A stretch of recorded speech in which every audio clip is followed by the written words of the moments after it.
പിതാവിന്റെയും പുത്രന്റെയും പരിശുദ്ധാത്മാവിന്റെയും നാമത്തിൽ ആമേൻ. അമ്മേ പരിശുദ്ധ അമ്മേ, അമ്മേ പരിശുദ്ധമേ, ദൈവമാതാവേ, കൃപാസനത്തിലൂടെ ഞങ്ങൾക്കും ഞങ്ങളുടെ ദേശത്തിനും അമ്മ മധ്യസ്ഥം തേടി തന്ന എല്ലാ അനുഗ്രഹങ്ങൾക്കും കൃപകൾക്കും ഞങ്ങളിപ്പോൾ ഹൃദയം നിറഞ്ഞ നന്ദി പറയുന്നു. അമ്മേ പരിശുദ്ധമേ, ദൈവമാതാവേ, 2004 ഡിസംബർ 7 ഉച്ചകഴിഞ്ഞ് 2:30 കൃപാസനത്തിൽ സംഭവിച്ച അമ്മയുടെ പ്രത്യക്ഷപ്പെടലിനെക്കുറിച്ച് തിരുസഭയ്ക്ക് സമർപ്പിച്ചിരിക്കുന്ന പഠനരേഖകളുടെ മേൽ സഭാത്മകമായ പഠനം ആരംഭിക്കുവാൻ ഞങ്ങൾ പ്രാർത്ഥിക്കുന്നു. അമ്മേ പരിശുദ്ധമേ, ഭൂസ്വർലോകങ്ങളുടെ രാജ്ഞിയായ അങ്ങേയ്ക്ക് ഭൗമസംരക്ഷണത്തിനായി പ്രപഞ്ചപ്രകൃതിയെ തന്നെ തിരുസഭ പ്രതിഷ്ഠിക്കുവാൻ ഈ പ്രത്യക്ഷീകരണം വഴി ഇടയാക്കണമേ. പരിശുദ്ധമേ, ജപമാല മാതാവേ, സകല കൃപാസനം പ്രാർത്ഥനയോടും ചേർത്ത് ഞങ്ങളിപ്പോൾ പ്രാർത്ഥിക്കുന്ന ഈ കുടുംബത്തിന്റെ പ്രത്യേക നിയോഗം പറ മക്കളെ.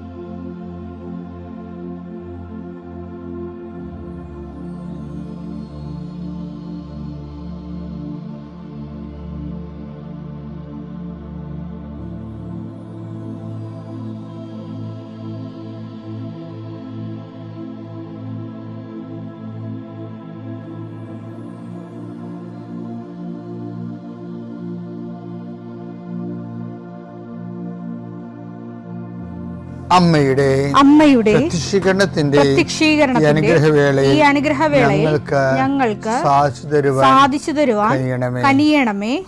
ആമേൻ. വിശ്വാസ പ്രമാണം. സർവശക്തനായ പിതാവും ആകാശത്തിന്റെയും ഭൂമിയുടെയും സൃഷ്ടാവുമായ ദൈവത്തിൽ ഞാൻ വിശ്വസിക്കുന്നു. അവിടുത്തെ ഏകപുത്രനും ഞങ്ങളുടെ കർത്താവുമായ ഈശോമിശിഹായിലും ഞാൻ വിശ്വസിക്കുന്നു. ഈ പുത്രൻ പരിശുദ്ധാത്മാവിനാൽ ഗർഭസ്ഥനായി കന്യകാമറിയത്തിൽ നിന്ന് പിറന്ന് പൊന്തിയോസ് പീലാത്തോസിന്റെ കാലത്ത് പീഡകൾ സഹിച്ച് കുരിശിൽ തറയ്ക്കപ്പെട്ട് മരിച്ച് അടക്കപ്പെട്ട് പാതാളങ്ങളിൽ ഇറങ്ങി മരിച്ചവരുടെ ഇടയിൽ നിന്ന് 3-ാം നാൾ ഉയർത്ത് സ്വർഗത്തിലേക്ക് എഴുന്നള്ളി സർവശക്തിയുള്ള പിതാവായ ദൈവത്തിന്റെ വലതുഭാഗത്തിരിക്കുന്നു. അവിടെ നിന്ന് ജീവിക്കുന്നവരെയും മരിച്ചവരെയും വിധിക്കുവാൻ വരുമെന്നും ഞാൻ വിശ്വസിക്കുന്നു. പരിശുദ്ധാത്മാവിലും ഞാൻ വിശ്വസിക്കുന്നു. വിശുദ്ധ കത്തോലിക്കാ സഭയിലും പുണ്യവാന്മാരുടെ ഐക്യത്തിലും പാപങ്ങളുടെ മോചനത്തിലും ശരീരത്തിന്റെ ഉയർപ്പിലും നിത്യമായ ജീവിതത്തിലും ഞാൻ വിശ്വസിക്കുന്നു. ആമേൻ. സ്വർഗ്ഗസ്ഥനായ ഞങ്ങളുടെ പിതാവേ, അങ്ങയുടെ നാമം പൂജിതമാകണമേ. അങ്ങയുടെ രാജ്യം വരണമേ. അങ്ങയുടെ തിരുമനസ് സ്വർഗത്തിലെ പോലെ ഭൂമിയിലും ആകണമേ. അന്നു വേണ്ടുന്ന ആഹാരം ഇന്ന് ഞങ്ങൾക്ക് തരണമേ. ഞങ്ങളോട് തെറ്റ് ചെയ്യുന്നവരോട് ഞങ്ങൾ ക്ഷമിക്കുന്നത് പോലെ ഞങ്ങളുടെ തെറ്റുകൾ ഞങ്ങളോടും ക്ഷമിക്കണമേ. ഞങ്ങളെ പ്രലോഭനത്തിൽ ഉൾപ്പെടുത്തരുതേ, തിന്മയിൽ ഞങ്ങൾ രക്ഷിക്കണമേ. ആമേൻ. നന്മ നിറഞ്ഞ മറിയമേ, സ്വസ്തി. കർത്താവ് അങ്ങയുടെ കൂടെ സ്ത്രീകളിൽ അങ്ങ് അനുഗ്രഹിക്കപ്പെട്ടവളാകുന്നു. അങ്ങയുടെ ഉദരത്തിൻ ഫലമായി ഈശോ അനുഗ്രഹിക്കപ്പെട്ടവനാകുന്നു. പരിശുദ്ധ മറിയമേ, തമ്പുരാന്റെ അമ്മേ, പാപികളായ ഞങ്ങൾക്ക് വേണ്ടി ഇപ്പോഴും ഞങ്ങളുടെ മരണസമയത്തും തമ്പുരാനോട് അപേക്ഷിക്കണമേ. ആമേൻ. കർത്താവേ, നിന്റെ ഉന്നതമായ നാമത്തിന് സ്തോത്രം ചെയ്യും. കർത്താവേ, നിന്റെ വിശുദ്ധ പൗരോഹിത്യത്തെ മഹത്വപ്പെടുത്തണമേ. കർത്താവെ, സഭയിലുള്ള സാന്നിധ്യം പ്രകടമാക്കണമേ. 40 വർഷം ഞാൻ അർപ്പിച്ച കൃപാന്റെ യുഗതിയാൽ കൃപാസ്ഥാനത്താറെ ജീവനോടെ പ്രത്യക്ഷപ്പെട്ട മാതാവിന്റെ മാധ്യസ്ഥ ഇന്ന് അങ്ങയുടെ മക്കളെ പ്രാർത്ഥന കൂടുന്ന എല്ലാ മക്കൾക്ക് വേണ്ടി പ്രാർത്ഥിക്കുകയാണ്. നിന്റെ കൂടെ അമ്മ ഉണ്ടാവുമെന്ന് ഓർക്കണം ദൈവപൈതലേ. കർത്താവ്, കിടപ്പായിപ്പോയവർ, ഇങ്ങനെ ഒരു ആരോഗ്യമുണ്ട് പക്ഷെ കിടന്നു പോയവർ, ചിലപ്പോൾ അപകടം ഉണ്ടായി കിടന്നു പോയവർ, കർത്താവെ, പ്രഷർ വന്ന് കിടന്നു പോയവർ, കർത്താവിൻ്റെ തിരുമുറുവാർന്ന വലതുകരം, ആണിപ്പെടുതാറുന്ന അത്ഭുതകരം ആ കിടന്നുപോയ മക്കളുടെ മേൽ ശരീരത്തിൽ തലയ്ക്കപ്പെടട്ടെ. യേശുക്രിസ്തു ഉന്നതമായ നാമത്തിൽ നീ സൗഖ്യം പ്രാപിക്കട്ടെ എന്ന് കൽപ്പിക്കുന്നു. കർത്താവെ, പടലപ്പിണക്കങ്ങളും തൊഴുത്തിൽ കുത്തുമൂലം കുടുംബത്തിൽ കലഹവും കോലാഹലങ്ങളും സമാധാനം നഷ്ടപ്പെട്ട കുടുംബങ്ങൾ. നീ ഏത് ഭവനത്തിൽ പ്രവേശിക്കുമ്പോഴും ആ ഭവന സമാധാനം ആശംസിക്കണം. സമാധാന ദൂതൻ അവിടെ ഉണ്ടെങ്കിൽ നിൻ്റെ സമാധാനോടെ ഭരിക്കും. കർത്താവേ, അടിയൻ്റെ പ്രാർത്ഥന കൊണ്ടും അമ്മയുടെ പ്രത്യക്ഷീകരണം കൊണ്ടും കർത്താവേ, ആ കുടുംബങ്ങൾക്ക് സമാധാനം ഉണ്ടാകണമെന്ന് പ്രാർത്ഥിക്കുന്നു. പഠിക്കാൻ പോകുന്ന കുഞ്ഞുങ്ങൾ, പഠിക്കുന്നതിന് വേണ്ടി ഒരുങ്ങുന്ന കുഞ്ഞുങ്ങൾ, കർത്താവേ, എന്തെല്ലാം കാര്യങ്ങൾക്ക് വേണ്ടി മക്കൾ വേദനിച്ചുകൊണ്ട് ആശങ്കപ്പെട്ടുകൊണ്ട് കണ്ണുനീരോടെ വിഷമിക്കുന്നുണ്ടോ ആ മേഖലയിലെല്ലാം പരിശുദ്ധാത്മ പ്രവർത്തിച്ചുകൊണ്ട് നിൻ്റെ വിഷയത്തിൽ ദൈവം തീരുമാനമെടുക്കാൻ പോകുന്നു. കർത്താവിൻ്റെ മുമ്പിൽ നീ ജാഗ്രതയോടെ പെരുമാറുക. കർത്താവെ, അകലം വിട്ടുപോകുന്നവർ, രാജ്യം വിട്ടുപോകുന്നവർ, വീട് വിട്ടുപോകുന്നവർ, ഞങ്ങൾ കണ്ണുമ്പിൽ മറയുന്നവർ കർത്താവിൻ്റെ കൃപയാൽ നിറക്കപ്പെടട്ടെ എന്ന് പ്രാർത്ഥിക്കുന്നു. എൻ്റെ കർത്താവെ, ജോലിയില്ലാത്തതിൻ്റെ പേരിൽ വിസ പുതുക്കാത്തതിൻ്റെ പേരിലും യാത്രയ്ക്ക് നാട്ടിലേക്ക് വരാൻ പറ്റാത്തതിൻ്റെ പേരിലും തിരിച്ചു പോകാൻ പറ്റാത്തതിൻ്റെ പേരിലൊക്കെ കുടുങ്ങി കിടക്കുന്നവർ, എൻ്റെ കർത്താവിൻ്റെതുമായ എന്തെങ്കിലും ബന്ധനങ്ങളെ ഞാൻ അർപ്പിച്ച 40 വർഷത്തെ ബലിയുടെ ശക്തിയാൽ ബന്ധിക്കുന്നു, അഴിച്ചു മാറ്റുന്നു. കർത്താവിൻ്റെ കരുണ നിന്നെ ആവശ്യിക്കുകയും നീ വിടുതൽ പ്രാപിക്കുകയും ചെയ്യട്ടെ. I command you in the name of Jesus Christ, you be healed and delivered. പിതാവും പുത്രനും പരിശുദ്ധാത്മാവിനെ നീക്കും. ആമേൻ. ചില സമയത്ത് ഞാനിങ്ങനെ ധ്യാനിപ്പിക്കുമ്പോഴേ ഞാനിങ്ങനെ ആ ധ്യാനത്തിൻ്റെ ഒരു ഫ്ലോ ഉണ്ടല്ലോ, ആ ഫ്ലോയിൽ ഞാൻ പലപ്പോഴും പറഞ്ഞിട്ടുണ്ട്, നമ്മളുടെ ഉടമ്പടിയിലുണ്ടാകുന്ന പ്രേക്ഷിത പ്രവർത്തനങ്ങളില്ലേ, പ്രേക്ഷിത പ്രവർത്തനങ്ങൾ, ഉപയോഗ പ്രവർത്തനങ്ങൾ, സുവിശേഷ പ്രവർത്തനങ്ങളൊക്കെ ഇല്ലേ, അതുകൊണ്ട് നമുക്ക് നമ്മളുടെ ഗ്രേസ് ലെവല് വർദ്ധിപ്പിക്കാൻ പറ്റും. അതിന് ഞാൻ അക്വേർഡ് ഗ്രേസ് എന്നൊക്കെ പറയടക്ക്, ആർജിത കൃപ. പക്ഷേ അത് ഞാനതിനെക്കുറിച്ച് അപ്പോൾ അവിടെ എവിടെയോ ഒരു ആർജിത കൃപ എന്ന് പറഞ്ഞപ്പോൾ എൻ്റെ മനസ്സിൽ പരിശുദ്ധ പറയുന്നുണ്ടായിരുന്നു, നീ ഇത് റെക്ടിഫൈ ചെയ്യണം, അത് കറക്റ്റ് ചെയ്യണം കേട്ടോ എന്ന് പറയാം. പിന്നെ എനിക്ക് പക്ഷേ എങ്ങനെ കറക്റ്റ് ചെയ്യണമെന്ന് അറിയത്തില്ല. അതുകൊണ്ട് ഞാൻ എപ്പോഴും ഈ വിഷയം പ്രാർത്ഥിക്കുകയാണ്. കഴിഞ്ഞ ദിവസങ്ങളിൽ ഇതുപോലെ കർത്താവുമായിട്ട് ഈ വചനം വായിച്ചുകൊണ്ടിരിക്കുന്ന സമയത്ത് ഞാൻ കൃപയെക്കുറിച്ച് വചനങ്ങളൊക്കെ പരിശോധിച്ച് പ്രാർത്ഥിക്കുമ്പോൾ എനിക്ക് മനസ്സിലായത്, നമുക്ക് ഈ കൃപ ഓരോ കാര്യങ്ങൾ, ഇപ്പം നിങ്ങൾ പറയത്തില്ലേ 10 രോഗികളെ കണ്ടു, 6 കെട്ടിപ്പൊതിച്ചോറ് തന്നെത്താൻ കൈകൊണ്ട് ഉണ്ടാക്കിക്കൊണ്ട് കൊടുത്തു. നമ്മളങ്ങനെ ചെയ്യുമ്പോൾ നമ്മുടെ മനസ്സിലെങ്കിലും ഉണ്ടോ നമുക്ക് കിട്ടാൻ പോകുന്ന അനുഗ്രഹത്തിൻ്റെ വിലയാണ് ഈ കൊടുക്കണതെന്ന്. നമ്മൾ ഓരോ കാര്യങ്ങൾ ചെയ്യുമ്പോൾ നിങ്ങളുടെ മനസ്സിലെങ്കിലും ഉണ്ടാവുമോ, എനിക്ക് ദൈവം തരാമെന്ന് ജോലിക്കുള്ള കൂലിയാണ് ഈ കൊടുക്കണമെന്ന്. പണ്ട് ഗോതമ്പ് റോഡെന്നൊക്കെ പറയത്തില്ലേ, എല്ലാ നാട്ടിലും ഉണ്ടാകും ഗോതമ്പ് റോഡ്, പേരുണ്ടാവും. എന്താണെന്ന് വെച്ചാൽ രാജാക്കന്മാരുടെ കാലത്ത് തൊട്ടുള്ള പരിപാടിയാണ്. എന്ന് വെച്ച് കഴിഞ്ഞാൽ കൂലിക്ക് പകരം പണത്തിന് പകരം ധാന്യങ്ങൾ. ഒരു തോടൊക്കെ വിട്ടുള്ള സമയത്ത് 5 മണിക്ക് പണി കയറി കഴിയുമ്പോൾ ചിലപ്പോൾ 2 കിലോ ഗോതമ്പ് അല്ലെങ്കിൽ 1 കിലോ അരി തരും. അതിന് പഴയ മലയാളത്തിൽ ഒരു പേരുണ്ടായിരുന്നു, ഊഴിയാവേല. ഊഴിയാവേല എന്ന് പറഞ്ഞാൽ എന്താണ്? പഴയ രാജാക്കന്മാരുടെ ഈ തിരുവിതാംകൂറിൻ്റെ പുസ്തകത്തിലൊക്കെ ഉണ്ട് ഊഴിയാവേല. ഊഴിയാവേല എന്ന് പറഞ്ഞു കഴിഞ്ഞാൽ നമ്മൾ വേല എടുത്താൽ നമുക്ക് പൈസ ആയിട്ട് കാശ് കിട്ടത്തില്ല, മറിച്ച് ധാന്യം കിട്ടും. അങ്ങനെയാണ് രാജാക്കന്മാർ തോടും എല്ലാം വെട്ടിച്ചിരിക്കണത്, റോഡൊക്കെ ഇട്ടിരിക്കണത്. നിങ്ങളിതുപോലെ ഈ പ്രേക്ഷിത പ്രവർത്തനം ഊഴിയാവേലയായിട്ട് മാറുന്നുണ്ടോ എന്ന് ചിന്തിക്കണം. എന്ന് വെച്ച് കഴിഞ്ഞാൽ കർത്താവ് നമുക്ക് ജോലി തരുന്നു, അതിന് കർത്താവിനൊരു കൂലി കൊടുക്കുന്നു. കർത്താവ് പറഞ്ഞ വാക്ക് അനുസരിച്ച് നമ്മൾ രോഗികൾക്ക് ഇത് കൊടുക്കും. തമ്മിൽ എൻ്റെ മക്കൾ ഇതിനെ കണക്ട് ചെയ്യരുത്. ദൈവം നമുക്ക് തരുന്ന ഒരു അനുഗ്രഹത്തിന് കൂലിയായിട്ടല്ല ഇത് കൊടുക്കുന്നത്, വിലയായിട്ടല്ല കൊടുക്കുന്നത്, മറിച്ച് അത് നമ്മൾ ചെയ്യുന്നത് ദൈവത്തിൻ്റെ കൃപയോടുള്ള നമ്മുടെ സഹകരണമാണ്. ദൈവത്തോട് ചെയ്യുന്ന സഹകരണം. അപ്പം നമ്മൾ ചില ആൾക്കാർ ഈ സഹകരണം വരുമ്പോൾ എന്താ ഗുണമെന്ന് അറിയാമോ? കർത്താവ് തിരിച്ച് സഹകരിക്കും. അതാണ് നമ്മൾ ഉദ്ദേശിക്കുന്നത്. അതിൻ്റെ ഫലമായിട്ടാണ് നമുക്ക് ജോലിയെല്ലാം കിട്ടുന്നത്. പക്ഷേ അതിന് ഡയറക്റ്റ് ഒരു വിലയായിട്ട് നമ്മൾ കാണരുത്. മർക്കോസ് 16:20. അവർ എല്ലായിടത്തും പോയി പ്രസംഗിച്ചു.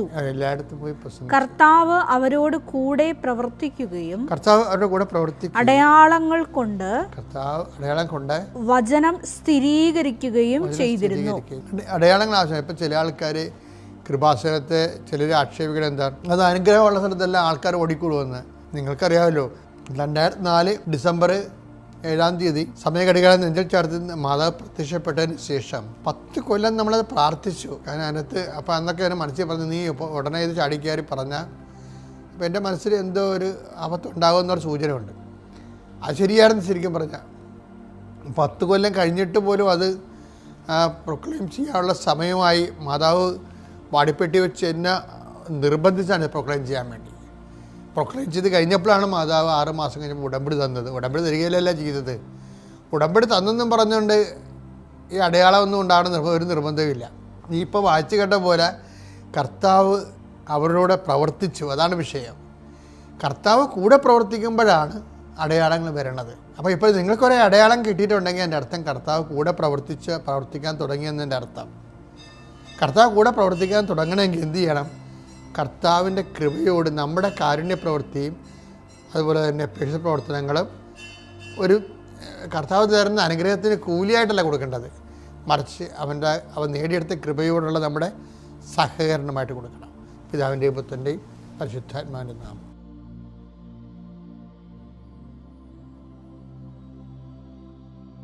അത്യപൂർവ ദൈവാനുഭവങ്ങൾ ഇനി നിങ്ങൾക്കും സ്വന്തം. ഈ യൂട്യൂബ് ചാനൽ ഇതുവരെ സബ്സ്ക്രൈബ് ചെയ്തിട്ടില്ലെങ്കിൽ ഇപ്പോൾ തന്നെ സബ്സ്ക്രൈബ് ചെയ്യുക. ഈ വീഡിയോ ഇപ്പോൾ തന്നെ നിങ്ങളുടെ സുഹൃത്തുക്കൾക്ക് ഷെയർ ചെയ്തുകൊണ്ട് കർത്താവിന്റെ പ്രേക്ഷിതരാകുക.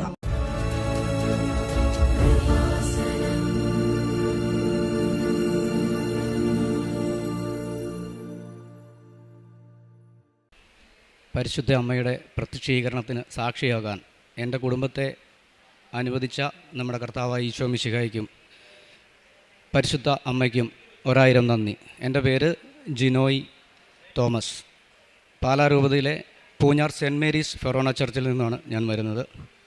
ഇതെൻ്റെ മക്കൾ ഐറിൻ ആൻ ഡെറിക് തോമസ്. എൻ്റെ ഭാര്യ ഓസ്ട്രിയയിലാണ്. ഇതെൻ്റെ 2ാമത്തെ സാക്ഷ്യമാണ്. ആദ്യത്തെ സാക്ഷ്യം സമയച്ചുരുക്കത്തിലൂടെ ഇവിടെ ഉടമ്പടി എടുത്തതിലൂടെ പരിശുദ്ധ അമ്മ എൻ്റെ ഭാര്യയ്ക്ക് ജർമ്മൻ എക്സാം എല്ലാം ജയിക്കാതെ തന്നെ ഓസ്ട്രേലിയയിൽ നല്ലൊരു ജോലി നൽകിയതിൻ്റെ ഞാനും ഭാര്യയും കൂടി വന്ന് പറഞ്ഞ സാക്ഷി വരുന്നത് 2025 ഫെബ്രുവരി മാസത്തിലായിരുന്നു. അതിനു മുമ്പ് ഞാൻ ആദ്യമായി ഉടമ്പടി എടുക്കാൻ ഇവിടെ വരുന്നത് 2021 പക്ഷെ അന്ന് വന്നപ്പോൾ എനിക്ക് ഒരു അഹങ്കാരമുണ്ടായിരുന്നു. ഞാനൊരു കത്തോലിക്ക വിശ്വാസിയാണ്, സത്യക്രിസ്ത്യാനിയാണ്, മാതാവിനോടൊക്കെ ഭക്തിയുള്ള ആളാണ്. അപ്പോൾ ഞാനിവിടെ വന്ന് ഉടമ്പടി എടുക്കുന്നത് ഒരു പരീക്ഷണാർത്ഥമാണ്. എൻ്റെ 2 സുഹൃത്തുക്കളോടൊപ്പം വന്ന് വെറുതെ ഇതെന്നാന്ന് കാണാൻ വേണ്ടി ഉടമ്പടി എടുത്തതാണ്. അന്നേരം ഇവിടെ ഉടമ്പടി എടുത്ത ആളുകൾ മാതാവിൻ്റെ തിരുസ്വരൂപമായി പ്രദക്ഷിണത്തിൽ വരുമ്പോൾ ഇവിടെ നിൽക്കുന്ന ആളുകൾ അക്രൈസ്തവരൊക്കെ മാതാവിൻ്റെ രൂപത്തിൽ തൊട്ട് വന്ദിക്കുന്നത് കണ്ടിട്ട് ഇതൊരു വിഗ്രഹാരാധന പോലെയാണ് എനിക്ക് ഫീൽ ചെയ്തത്. എനിക്ക് വളരെ പുച്ഛമായിരുന്നതില്ല. ഞാനൊരു ക്രിസ്തീയ വിശ്വാസിയാണ് എന്നുള്ള അഹങ്കാരം, ഏകദൈവ വിശ്വാസിയാണെന്നുള്ള അഹങ്കാരം. അപ്പോൾ ഇവിടെയുള്ള വിശുദ്ധ വസ്തുക്കൾ, ഉടമ്പടി വസ്തുക്കളൊക്കെ അതൊക്കെ ചുമ്മാ പ്രകർശനമാണ്. ഇവിടെ നടക്കുന്ന യൂട്യൂബിൽ സബ്സ്ക്രൈബ് ചെയ്യണം, നിങ്ങൾ ഇത് സാക്ഷ്യങ്ങൾ കേൾക്കണം എന്നൊക്കെ പറയുന്നത് ബിസിനസ് തട്ടിപ്പായിട്ടാണ് എനിക്ക് തോന്നിയത്. പക്ഷേ എനിക്ക് അതിനോട് എതിർപ്പില്ലായിരുന്നു. കാരണം ഇവിടെ പലതരത്തിലുള്ള ബിസിനസ് നടക്കുന്നു. മദ്യവും മയക്കുമരുന്നും ഒക്കെ വിറ്റ ആളുകൾ കാശുണ്ടാക്കുന്നു. ഇവിടെ വിൽക്കപ്പെടുന്നത് ആത്മീയതയാണല്ലോ, ദൈവവചനമാണല്ലോ. അതുവഴി ഒരുപാട് ആളുകൾക്ക് മാനസിക സന്തോഷം ലഭിക്കുന്നുണ്ട്, ഒരുപാട് ആളുകൾ വിശദീകരിക്കപ്പെടുന്നുണ്ട്. അതുകൊണ്ട് അതങ്ങ് നടക്കട്ടെ, നല്ല കാര്യമല്ലേ വിൽക്കുന്നത് എന്നുള്ളൊരു വിചാരമായിരുന്നു. ഞാൻ ഉടമ്പടി എടുക്കുന്നത് പോലും ഞാൻ നോക്കിയപ്പോൾ നമ്മളൊക്കെ ഫിറ്റ്നസ് സെൻ്ററുകളിൽ പോയി നമ്മുടെ ബോഡിക്കൊക്കെ ആരോഗ്യം കിട്ടാൻ ഇതിന് ഫിറ്റ്നസ് സെൻ്ററുകളിലൊക്കെ പോകുന്നുണ്ട് എന്ന് പറഞ്ഞ പോലെ ഇതൊരു സ്പിരിച്വൽ എക്സർസൈസ് എന്നുള്ള രീതിയിൽ ഞാൻ ഉടമ്പടി എടുക്കുകയാണ്. കുറച്ച് നാൾ ഞാനൊരു ടിപ്പിക്കൽ ക്രൈസ്തവനാണ്. പള്ളിയിൽ പോകും, ഞായറാഴ്ച പോകും, വിശേഷ ദിവസങ്ങളിലൊക്കെ കൂട്ടുകാരോട് 1-2 പക്കടിക്കും. അങ്ങനെയൊക്കെ അടിച്ചാലും കുഴപ്പമൊന്നുമില്ല, നമ്മുടെ മനസാക്ഷി നന്നായിരുന്നാൽ മതി എന്നുള്ള ഒരു വിശ്വാസമാണ് എനിക്ക്. അതുകൊണ്ട് തന്നെ ഇത്തരം ശീലങ്ങളൊക്കെ ഒന്ന് കുറയ്ക്കാം, പള്ളിയിൽ പോകാം, പ്രാർത്ഥിക്കാം, അങ്ങനെ ഒരു പ്രാക്ടീസ് ചെയ്യാം എന്നുള്ള രീതിയിൽ ഉടമ്പടി എടുക്കുന്നു. ഉടമ്പടി എടുത്ത ശേഷം ഞാൻ വീട്ടിൽ ചെന്ന് എൻ്റെ അമ്മയോടും ഭാര്യയോടും പറയുമ്പോൾ അവരെന്നെ നിരുത്സാഹപ്പെടുത്തുന്നു. ഇത് വേണ്ടായിരുന്നു, നിൻ്റെ സ്വഭാവം വെച്ച് നീ ഇത് പൂർത്തിയാക്കുകയല്ല. അപ്പം ഞാൻ എൻ്റെ മമ്മിയോട് പറഞ്ഞു, ഞാനൊരു 2 പക്കടിച്ചിട്ട് വീട്ടിൽ കയറി വന്ന മമ്മി എന്നെ വെറുക്കുമോ? ഇല്ല. അതുപോലെ തന്നെ മാതാവ് എന്നെ വെറുക്കത്തില്ല. ഉടമ്പടിയൊക്കെ ചുമ്മാ പ്രകസനമാണ്. ഞാനങ്ങനെ 1 മാസം കൊണ്ട് എൻ്റെ ആദ്യത്തെ ഉടമ്പടി, അത് കഴിഞ്ഞ് എനിക്ക് കുഴപ്പങ്ങളൊന്നുമില്ല, ഞാനിങ്ങനെ പോവുകയാണ്. പക്ഷേ ഞാനൊരു നേഴ്സാണെങ്കിലും എനിക്ക് പരമ്പരാഗതമായി കിട്ടിയ തടിക്കച്ചവടമാണ് ഞാൻ ചെയ്തുകൊണ്ടിരുന്നത്. ടിമ്പർ ബിസിനസ്സായിരുന്നു. പരി എൻ്റെ ബിസിനസ്സിൽ ഫ്ലോപ്പ് ഉണ്ടായി. എനിക്ക് കുറച്ച് പൈസ, ഒരു വലിയ തുക, ലക്ഷങ്ങളോളം തുക ഒരാൾ എന്നെ പറ്റിച്ചുകൊണ്ട് പോയി. ആ സമയത്ത് എൻ്റെ വൈഫ് പറയുന്നു, അവളിവിടെ ഒരു ക്യാൻഡിൽ ലൈറ്റ് പ്രയറിൽ അപേക്ഷിച്ച് എനിക്കൊരു തീരുമാനം എടുക്കണമെന്ന് മാതാവിനോട് പ്രാർത്ഥിക്കണം. അങ്ങനെ അവൾക്ക് തോന്നുകയാണ് ജർമ്മൻ പഠിക്കാമെന്ന്. അങ്ങനെ അവൾ എന്നോട് പറഞ്ഞു അവൾ ജർമ്മൻ പഠിക്കാൻ പോകുന്നു. അത് ഒരു മാസമൊക്കെ കഴിഞ്ഞപ്പോൾ എന്നോട് ആൾ പറയുന്നു നമുക്കൊന്ന് ഉടമ്പടി എടുക്കാൻ പോയാലോ. ഞാൻ ഓക്കെ, ഞാൻ വന്നു. ഇവിടെ വന്ന് ഞങ്ങൾ രണ്ടുപേരോട് വന്ന് ഉടമ്പടി എടുക്കാൻ തുടങ്ങിയപ്പോൾ ഭാര്യ ഭർത്താവ് ആരെങ്കിലും ഒരാൾ ഉടമ്പടി എടുത്താൽ മതി, ഫലത്തിൽ 2 പേരും കൂടിയാണ് എന്ന് ഇവിടുന്ന് പറയുന്നു. അങ്ങനെ എൻ്റെ വൈഫ് ഉടമ്പടി എടുക്കുന്നു. പക്ഷേ ഞാൻ ഇവിടെ നിന്നപ്പോൾ അന്ന് ജോസഫ് അച്ഛൻ്റെ ഒരു ടോക്ക് കേൾക്കുന്നു. 2 വ്യക്തികൾ തമ്മിൽ ഒരു എഗ്രിമെൻറ്റ് ചെയ്താൽ അതിൽ 2 പേരും ആ കാര്യങ്ങൾ പാലിക്കണം. അതിൽ എഗ്രിമെൻറ്റ് ലംഘിക്കുന്നവനാണ് വിശ്വാസവഞ്ചന കാണിക്കുന്നത്. പെട്ടെന്ന് എനിക്ക് തോന്നി എൻ്റെ എതിർ നിൽക്കുന്നത് ദൈവമാണ്, അവിടുന്ന് വാഗ്ദാനങ്ങളിൽ വിശ്വസ്തനാണ്. പക്ഷെ ഞാൻ ഉടമ്പടി ലംഘിച്ചത് തെറ്റാണെന്നല്ലോ എനിക്ക് തോന്നുന്നു. പിന്നീട് ഞാൻ ആത്മാർത്ഥമായിട്ട് ഉടമ്പടി എടുക്കുന്നു എൻ്റെ ഭാര്യയോട്. ഞാൻ വീട്ടിൽ ചെന്ന് കഴിഞ്ഞ് ഒരാഴ്ച കഴിഞ്ഞപ്പോൾ എനിക്ക് തോന്നി ഞാൻ ഒറ്റയ്ക്ക് വന്ന് ഒന്നുകൂടി ഉടമ്പടി എടുക്കണം. അങ്ങനെ ഞാൻ ഇവിടെ വരുന്നു. എൻ്റെ ഒരു ഹൈന്ദവ സുഹൃത്തിൻ്റെ ഒപ്പമാണ് വരുന്നത്. ഞാൻ വന്ന് ഉടമ്പടി എടുക്കുന്നു, അദ്ദേഹം ഉടമ്പടി എടുക്കുന്നു. അദ്ദേഹം ഈ പ്രദക്ഷിണത്തിന് മാതാവിനെ പിടിക്കാനുള്ള ഭാഗ്യം അദ്ദേഹത്തിന് ലഭിച്ചു, മാതാവിൻ്റെ തിരുസ്വരൂപം ലഭിക്കാനുള്ള. അത് കഴിഞ്ഞ് ഇറങ്ങി വന്നപ്പോൾ പുള്ളി എന്നോട് പറഞ്ഞു എൻ്റെ കൈകളിൽ കൂടെ ദേഹത്തുകൂടി ഒരു കറണ്ട് അടിക്കുന്ന ഒരു ഫീൽ ഉണ്ടായി എന്ന് പറയുന്നത്. അപ്പോൾ എനിക്ക് ഒരു കുറ്റബോധം ഉണ്ടായി. അത് കഴിഞ്ഞിട്ട് ഞാനിങ്ങനെ ഉടമ്പടി പൂർത്തിയാക്കി ആ ഉടമ്പടിയിൽ നടക്കുന്നു. അങ്ങനെ ഇരിക്കുമ്പോഴാണ് എൻ്റെ വൈഫ് എക്സാം എഴുതിയിട്ട് എല്ലാം ജയിച്ചില്ല, 3 വെടികൾ മാത്രം കിട്ടുന്നു. പക്ഷേ മാതാവ് അത്ഭുതകരമായി എൻ്റെ വൈഫിന് ഓസ്ട്രേലിയയിൽ നല്ലൊരു ജോലി നൽകിക്കൊണ്ട് അനുഗ്രഹിക്കുന്നു. ഞങ്ങളതിൻ്റെ സാക്ഷി ഇവിടെ വന്ന് പറഞ്ഞു. അങ്ങനെ കഴിഞ്ഞ വർഷം അവൾ അവിടെ കയറിപ്പോകുന്നു. പിന്നീട് ഞാൻ ഉടമ്പടിയിൽ ഇരിക്കുകയാണ്. അപ്പോൾ എനിക്കും ഈ ഓസ്ട്രിയ എന്ന് പറഞ്ഞ രാജ്യത്തെ ഒരു ബെഷെയ്ത് 10-14 വർഷങ്ങൾക്ക് മുമ്പ് കിട്ടിയതാണ്. ഞാൻ അന്നേരം എൻ്റെ ബിസിനസ് നാട്ടിൽ നിൽക്കാമെന്നുള്ള തീരുമാനത്തിൽ അത് വേണ്ടെന്ന് വെച്ചതാണ്. അപ്പോൾ അങ്ങനെ പക്ഷേ എനിക്ക് പിന്നീട് ഞാൻ നോക്കിയപ്പോൾ എനിക്ക് കിട്ടാണ്ട് തോന്നി. കാരണം എൻ്റെ ബർത്ത് സർട്ടിഫിക്കറ്റിൽ ഒരു ചെറിയ പ്രശ്നം ഉണ്ടായിരുന്നു. അത് കിട്ടാണ്ട് വന്നതുകൊണ്ട് ഞാനത് പോക്ക് വേണ്ടെന്ന് വെച്ചു. പക്ഷേ ഞാൻ ഈ ഉടമ്പടി എടുത്തു കഴിഞ്ഞപ്പോൾ സമയച്ചുരുക്കത്തിൻ്റെ മാതാവ് എൻ്റെ ബർത്ത് സർട്ടിഫിക്കറ്റ് ശരിയാക്കി തരുന്നു. ഞാൻ വളരെ സന്തോഷവാനാകുന്നു. ഞാൻ അതിൻ്റെ പിറ്റത്തെ ആഴ്ച സെപ്റ്റംബർ മാസത്തിൽ എൻ്റെയും പിള്ളേർക്കും വേണ്ടി ഡൽഹിയിലെ ഓസ്ട്രിയൻ എംബസിയിലേക്ക് ഒരു അപ്പോയിൻമെൻറ്റിന് ഒരു അപേക്ഷ സമർപ്പിച്ചൊരു ഇമെയിൽ അയക്കുകയാണ്. പിറ്റേ ദിവസം എനിക്ക് അവിടുന്ന് ഒരു റിപ്ലൈ വന്നു. സാധാരണ 3 മാസം കഴിഞ്ഞ് വരേണ്ട റിപ്ലൈ പിറ്റേ ദിവസം എനിക്ക് വരികയാണ്. നിങ്ങൾക്ക് ജനുവരി 5-ാം തീയതി ബയോമെട്രിക് നടപടികൾക്ക് വേണ്ടി ഓസ്ട്രിയൻ എംബസിയിൽ ഹാജരാകണമെന്ന് പറഞ്ഞു. അങ്ങനെ ഞങ്ങൾ കഴിഞ്ഞ ജനുവരിയിൽ ഓസ്ട്രിയൻ എംബസിയിൽ പോയി ബയോമെട്രിക് നടപടികൾ പൂർത്തിയാക്കുന്നു. അതിനുശേഷം അതിൻ്റെ പ്രൊസീജിയർ എന്ന് പറഞ്ഞാൽ ഓസ്ട്രിയയിലേക്ക് ബാക്കി പേപ്പറുകളെല്ലാം അയക്കുകയാണ്. ഓസ്ട്രിയയിൽ എൻ്റെ വൈഫ് താമസിക്കുന്ന നീഡ് ഓസ്ട്രിയ എന്ന് പറഞ്ഞ സ്റ്റേറ്റിലേക്ക് ഓസ്ട്രിയൻ എംബസിയിൽ നിന്ന് പേപ്പറുകൾ അയക്കുന്നു. 3 മാസത്തിനുള്ളിൽ ഞങ്ങൾക്ക് വിസ വരണം. അതാണ് അവിടുത്തെ നടപടിക്രമങ്ങൾ. ഞാൻ വിസ കാത്തിരിക്കുന്നു. അപ്പോൾ അതിന് മുന്നേ ഞങ്ങൾക്കൊരു വീട് വേണം. വീട് അവിടെ ഫാമിലി ഞങ്ങൾക്ക് എല്ലാവർക്കും കൂടി താമസിക്കാനുള്ള ഒരു വീട് വേണം. വൈഫ് അവിടുത്തെ ജോലി സ്ഥലത്തെ അപ്പാർട്ട്മെൻറ്റിലാണ് താമസിക്കുന്നത്. അപ്പോൾ മക്കളെയും കൊണ്ട് പോകുമ്പോൾ 3 ബെഡ്റൂമുള്ള വീട് വേണം. അങ്ങനെ ഒരു വീട് അന്വേഷിച്ച് നടന്നിട്ട് അടുത്തൊന്നും കിട്ടിയില്ല. 10 കിലോമീറ്റർ അകലെ ഒരു വീട് കിട്ടുന്നു. ആ വീടെടുക്കാൻ പെട്ടെന്ന് പൈസയ്ക്ക് ഷോർട്ടേജ് വരുന്നു. അവളങ്ങനെ പ്രാർത്ഥിച്ചിരിക്കുമ്പോൾ അവളുടെ അക്കൗണ്ടിലേക്ക് അവിടുത്തെ ബാങ്ക് കറണ്ട് അക്കൗണ്ടിലേക്ക് ഒരു 9,000 യൂറോ ക്രെഡിറ്റ് ആക്കുകയാണ്. സാധാരണ അവിടെ ആളുകളുടെ ഇതിൽ ഇങ്ങനെ ഓവർ ഡ്രാഫ്റ്റ് പോലെ 2,000 യൂറോ 2 ലക്ഷം രൂപയൊക്കെ വരുന്നു. ഇത് 9 ലക്ഷം രൂപ കിട്ടുന്നു. വളരെ സന്തോഷത്തോടുകൂടി അതിനകത്ത് പൈസ എടുത്ത് ഞങ്ങൾ വീട് വാടകയ്ക്ക് എടുക്കുന്നു. അത് കഴിഞ്ഞ് ഇത് കാത്തിരിക്കുകയാണ്. 3-4 മാസമൊക്കെ കഴിഞ്ഞിട്ടും റിപ്ലൈ വരാതിരുന്നപ്പോൾ എനിക്ക് തോന്നി ഇത് മുന്നോട്ട് പോയാൽ പാടാകും, ശമ്പളമൊന്നും കിട്ടുന്നില്ല, ശമ്പളമെല്ലാം ഇങ്ങനെ പോകുന്നല്ലോ എന്നോർത്ത് ഞാൻ ഞങ്ങളുടെ അടുത്ത് ഭരണങ്ങാനം പള്ളിയിൽ പോയിരുന്നു മാതാവിനോട് പ്രാർത്ഥിക്കുകയാണ്. അൽഫോൻസാമ്മയുടെ ചാപ്പലിൽ പോയിരുന്നു. അമ്മ ഇത് ഇങ്ങനെ മുന്നോട്ട് പോയാൽ ഞങ്ങൾക്ക് ഭയങ്കര ബുദ്ധിമുട്ടാകും. അതുകൊണ്ട് ഇന്ന് ഞാൻ ഈ കേസ് ഡ്രോപ്പ് ചെയ്യുകയാണ്. ഇങ്ങനെ 2 വീടിൻ്റെ വാടക കൊടുക്കാനൊന്നും പറ്റുന്നില്ല.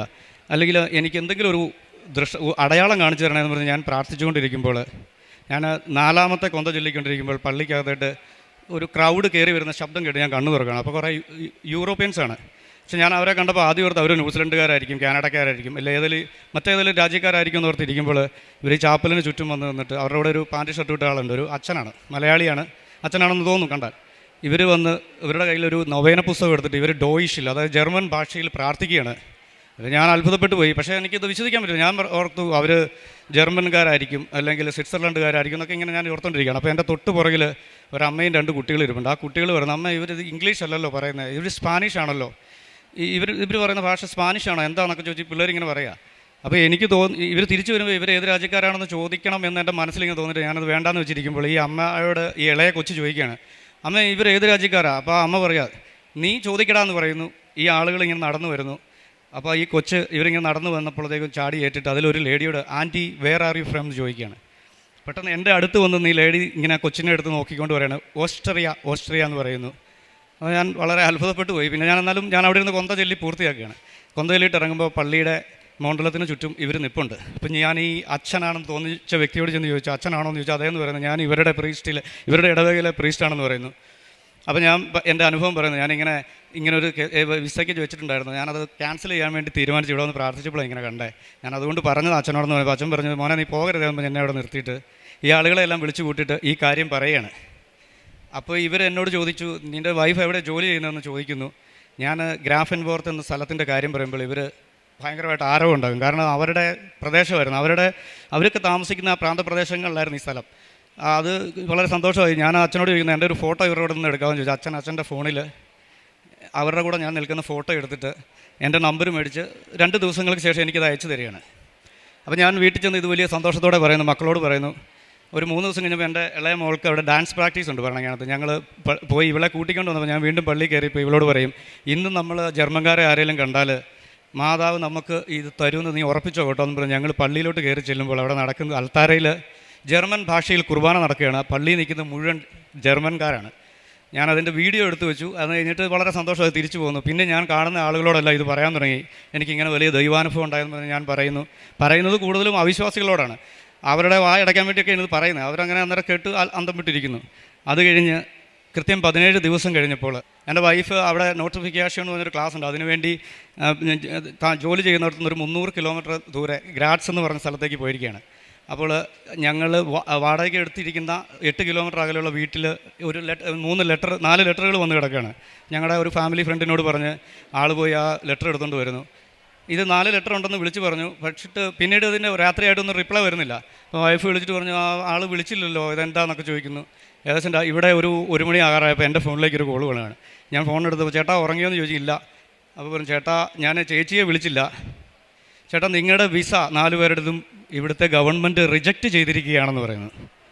ഞാനിങ്ങനെ ഭൂമി പിളർന്ന് താഴെ പോകുന്ന പോലെ ആയിപ്പോയി. എൻ്റെ മക്കൾ സ്കൂളിൽ ചെന്ന് ഞങ്ങൾ ഓസ്ട്രേലിയക്ക് പോകുകയാണെന്നൊക്കെ പറഞ്ഞ് വിസ മേടിക്കുമെന്നൊക്കെ പറഞ്ഞിരിക്കുകയാണ്. അപ്പോൾ കുട്ടികൾ ഇവർ ഉറങ്ങിയില്ലായിരുന്നു സാർ. അപ്പോൾ അവർ കേൾക്കുന്നു, അയ്യോ ഇനി ഞങ്ങൾ എന്ത് ചെയ്യും പപ്പാന്ന് ചോദിക്കുന്നു. ഞാൻ അപ്പനും അമ്മയും അപ്പുറത്തെ മുറി കിടപ്പുണ്ട്, അവരോട് ചെന്ന് പറഞ്ഞു എൻ്റെ വിസയുടെ റിപ്ലൈ വന്നു, എനിക്ക് വിസ കിട്ടിയില്ല കേട്ടോ എന്ന് പറഞ്ഞു. അവരെ ആകെ ഞെട്ടിപ്പോകുന്നു. പക്ഷേ എൻ്റെ അമ്മ പറഞ്ഞു, ചുമ്മാ ഇങ്ങനെ ഇരുന്നിട്ട് പറഞ്ഞു, അത് മാതാവ് തന്നോളൂ എന്ന് എന്നോട് പറയുന്നു. അപ്പോൾ ഈ ആൾ എനിക്ക് ഇതിൻ്റെ PDF ആയിട്ട് ഈ റിജക്റ്റ് ചെയ്ത ലെറ്റർ ഈ ബഷീദ് എനിക്ക് അയച്ചു തരികയാണ്. ഞാനത് വായിച്ച് നോക്കിയിട്ട് മമ്മിയോട് പറയും, മമ്മി ഇത് ഇവിടുത്തെ ചീഫ് സെക്രട്ടറിയുടെ ഓർഡിനൻസ് പോലെ അവിടുന്ന് അയച്ച സാധനമാണ്, ഇതെങ്ങനെ കിട്ടാനാണെന്ന് ചോദിക്കുന്നു. പിന്നെ അന്നേരം മമ്മി പറയും അതൊക്കെ കിട്ടിക്കോളൂ എന്ന് പറഞ്ഞിട്ട് പോകുന്നു. അപ്പോൾ എൻ്റെ ഹൃദയത്തിലൊരു സ്പാർക്ക് ഉണ്ടാകുന്നു. ഞാനത് കഴിഞ്ഞ് അതൊക്കെ വായിച്ച് നോക്കുമ്പോൾ അതിലെഴുതിയിട്ടുണ്ട്, അതിലെഴുതിയിരിക്കുന്നത് ഇങ്ങനെയാണ്, എനിക്ക് അന്ന് എൻ്റെ വൈഫിൻ്റെ അക്കൗണ്ടിലേക്ക് ബാങ്ക് കൊടുത്ത ഓടി അവരതൊരു കടവായിട്ട് കൂട്ടി. എന്നിട്ട് എഴുതി, നിങ്ങൾക്ക് -8,000 നിങ്ങൾക്ക് കടവാണ്, അതുകൊണ്ട് നിങ്ങൾ പെർ മന്ത് 700 യൂറോ വെച്ച് കുറയ്ക്കുമ്പോൾ നിൻ്റെ സാലറിയിൽ നിന്ന് അത്രയും പൈസ കുറയ്ക്കുന്നതുകൊണ്ട് അവിടെ ഒരു റിച്ച് സാറ്റ്സ് എന്ന് പറഞ്ഞൊരു പറയുന്നുണ്ട്, അത് വരുമാന പരിധി, അത് നിങ്ങൾക്ക് തികയുന്നില്ല. 5 അംഗ കുടുംബത്തിന് താമസിക്കാനുള്ള വരുമാനം നിങ്ങൾക്ക് കിട്ടുന്നില്ല. മാത്രമല്ല നിങ്ങളുടെ ഒരു സുക്കൻ പ്രോഗ്നോസിസ്, അതായത് ഭാവി വരുമാനം കണക്ക് കൂട്ടുക, ഇങ്ങനെ ഫാമിലിയെ ഒരുമിപ്പിക്കും റീയൂണിഫിക്കേഷന്. പക്ഷേ അത് നിങ്ങളുടെ ഭർത്താവിന് ജോലി കിട്ടുമെന്ന് ഒരു സാധ്യതയുമില്ല. ഇങ്ങനെയൊക്കെ ഉള്ളതുകൊണ്ട് നിങ്ങൾ ഇവിടുത്തെ രാജ്യത്തിന് ബാധ്യതയാകുന്നുണ്ട് നിങ്ങളുടെ വിസ റിജക്റ്റ് ചെയ്യണം. പക്ഷേ നിങ്ങൾക്കൊരു ഓപ്ഷൻ ഉണ്ട്, നിങ്ങൾക്ക് വേണ്ട ഞങ്ങൾക്ക് അപ്പീൽ തരാം. ഈ വിസ റിജക്റ്റ് ചെയ്ത തോമസ് ബിൻഡർ എന്ന് പറഞ്ഞ ഓഫീസർക്ക് തന്നെ ആണ് ഞാൻ അപ്പീൽ കൊടുക്കേണ്ടത്. അപ്പീൽ കൊടുക്കാം. ആ അപ്പീലിൽ ഞങ്ങൾ പറഞ്ഞ ഈ കാര്യങ്ങൾ തെറ്റാണെന്ന് നീ തെളിയിക്കണം. ഇങ്ങനെയാണ് വന്നിരിക്കുന്നത്. ഞാൻ കുറച്ചു നേരം അവിടെ ഇരുന്ന് പ്രാർത്ഥിച്ചു. പെട്ടെന്ന് എൻ്റെ മനസ്സിൽ വന്ന ഒരു വചനം, ഞാൻ ഈ ഹബക്കുക്ക് പ്രവാചകൻ്റെ പുസ്തകം വായിക്കുകയാണ്. അതിൽ 1-ാം അധ്യായം 5-ാം വാക്യമുണ്ട്, ജനതകളുടെ ഇടയിലേക്ക് നോക്കി വിസ്മയഭരിതരാകുവിൻ, പറഞ്ഞാൽ വിശ്വസിക്കാനാവാത്ത ഒരു പ്രവൃത്തി നിങ്ങളുടെ ഇടയിൽ ഞാൻ ചെയ്യാൻ പോകുന്നു. പക്ഷേ എന്നെ ആകർഷിച്ച ആ വചനം അതൊന്നുമല്ലായിരുന്നു. ഞാൻ വായിക്കുമ്പോഴല്ല എന്നെ ആകർഷിക്കുന്ന വചനം 3-ാം അധ്യായം 17-ാം വാക്യം, അത്തിമരം പൂക്കുന്നില്ലെങ്കിലും മുന്തിരികൾ ഫലങ്ങൾ നൽകിയില്ലെങ്കിലും ഒലിവ് മരത്തിൽ കായ്കളില്ലാതായാലും വയലുകളിൽ വിളകളില്ലാതായാലും ആട്ടിൻതൊഴുത്തിൽ നിന്നും ആട്ടിൻപറ്റം ഇല്ലാതായാലും കാലിത്തൊഴുത്തിൽ നിന്ന് കാലികളില്ലാതായാലും ഞാൻ എൻ്റെ കർത്താവിൽ ആനന്ദിക്കും. ദൈവമായ കർത്താവാണ് എൻ്റെ ബലം. കലമാൻ്റെ പാദങ്ങൾക്കെന്ന പോലെ അവിടുന്ന് എൻ്റെ പാദങ്ങൾക്ക് വേഗത നൽകുന്നു, ഉന്നതങ്ങളിൽ എന്നെ നടത്തുന്നു. ഗായക തന്ത്രി നേതാവിന്, ബാക്കി ഞാൻ മറന്നുപോയി, അങ്ങനെ ഒരു വചനം അത് ഞാൻ ഇങ്ങനെ ഉരുവിട്ടു.